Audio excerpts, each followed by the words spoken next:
سورہ بنی اسرائیل کی آیت نمبر 32 ہے۔ اللہ عز و جل نے ارشاد فرمایا وَلَا تَقْرَبُوا الزِّنَا، زنا کے قریب مت جانا۔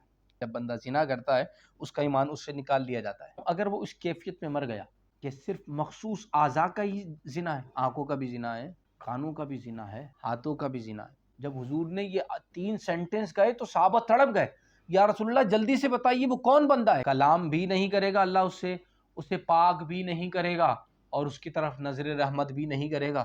یا رسول اللہ کون ہے ایسا بندہ؟ 3 بندے بتائے، اس میں سے ایک بتا رہا ہوں جو گفتگو سے ریلیٹڈ ہے۔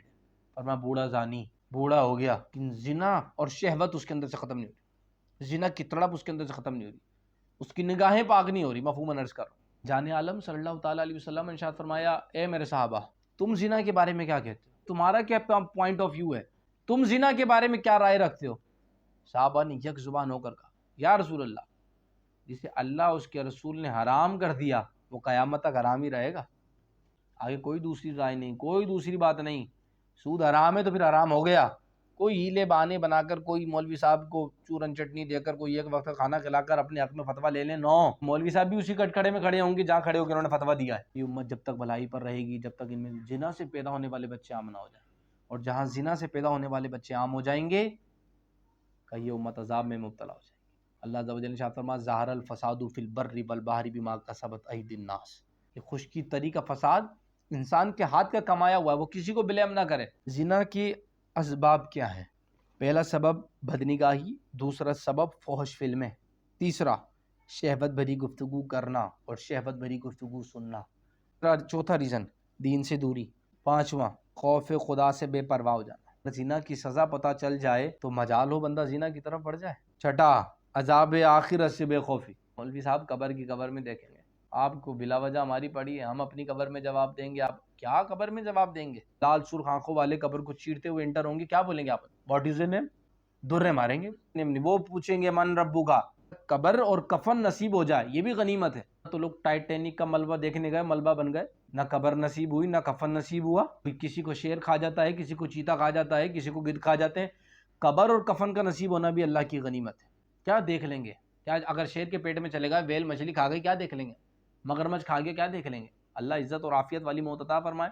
ساتواں نکاح میں تاخیر، اگر بچہ کہہ رہا ہے کہ بابا نکاح کر دیجئے میں گناہ میں پڑ جاؤں گا، باپ کی ذمہ داری یہ کر دے ورنہ باپ پہ وبال پڑے گا۔ 1 لاکھ رسومات جو ہمارے معاشرے نے دے دی ہیں، اب نکاح ہونا مشکل ہو گیا، بچیاں بوڑھی ہو رہی ہیں۔ جب بچی بوڑھی ایج میں شادی کرتی ہے تو پھر اولاد کا مسئلہ بنتا ہے، اور پھر جب اولاد کا مسئلہ بنتا ہے تو وہ داماد دھمکیاں دے رہا گھر بٹھا دوں گا۔ بھائی صحیح عمر میں کرتے تھے آپ، جب 18 سال کی عمر میں رشتہ آتا ہے تو بولتے ہیں ابھی تو پڑھ رہی ہے، 20 سال کی عمر میں آتا ہے تو جناب ابھی تو اس نے گریجویشن مکمل نہیں کیا، 25 سال میں آتا ہے تو جناب ابھی اس کو تو اپنے مطلب کا لڑکا چاہیے، وہ 30 سال عمر ہوتی ہے تو بولے اچھا جاب والا چاہیے، اپنا مکان ہو، وہ 35 سال کی عمر میں بولے بھائی کیسا بھی مل جائے اب تو۔ پھر پیچھے کیا، پھر اولاد کے معاملات پیچیدہ ہوتے چلے جاتے ہیں، کہاں لے جا کے شادی کریں گے؟ سیدتنا فاطمہ الزہرا رضی اللہ تعالیٰ نے یا تو 23 سال عمر تھی یا 25 سال، امت کو 2 گوہرے نایاب دے کر وہ دنیا سے رخصت بھی ہو گئی، 25 سال عمر، اور یہاں تو 30 سال کی عمر میں سوچتے ہیں شادی کرنی ہے، بچی بوڑھی ہو رہی ہے ہاتھ پیلے کرنے، وہ 25 سال 23 سال کی عمر میں 2 بیٹے دے کر، اور کائنات عالم میں ایسے بیٹے بھی کسی کو نہیں ملے۔ نکاح میں دیری نہ کیجیے، یہ ہمارا فلسفہ ہے عزیزان گرامی۔ جوان ہو کمانے لگے تو ہم کریں، آپ 18واں پارہ سورہ نور پڑھیے، مفہوماً ترجمہ پیش کر رہا ہوں، تم نکاح کر دو، کمانے کے قابل ہم کر دیں گے، ہماری اپنی تحقیق، اس کا اپنا حکم، وہ آنے والی بھی تو اپنا نصیب لائے گی نا۔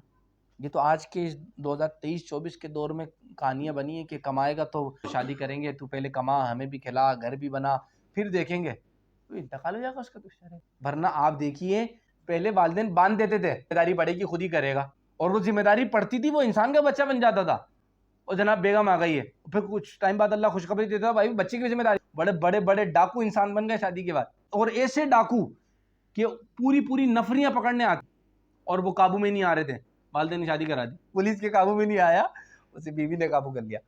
اسباب تو پیدا ہونے ہی نہ دینا، ہم اس سے اس راستے پر چڑھائے ہی نہ کہ وہ زنا کی طرف جائے۔ حضور کی بارگاہ میں آ کر کہہ رہا مجھے زنا کی اجازت ہے، صحابہ نے اس کو پکڑ کر مارنا چاہا، فرمایا چھوڑ دو، حضور نے اپنے قریب بٹھا۔ کیا خوبصورت الفاظ۔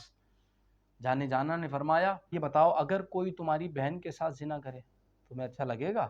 یا رسول اللہ میں کبھی یہ پسند نہیں کرتا کوئی میری بہن کے ساتھ زنا کرے، کہا لوگ بھی پسند نہیں کرتے. تو نے پیار بھرے محبت بھرے لہجے میں سمجھایا، اس کے سینے پر ہاتھ رکھ کر دعا فرمائی. وہ جب تک زندہ رہا اس کے دل و دماغ میں کبھی زنا کا خیال بھی پیدا نہیں ہوا. جو ہم اپنے حق میں پسند نہیں کر رہے دوسرا بھی پسند نہیں کرتا.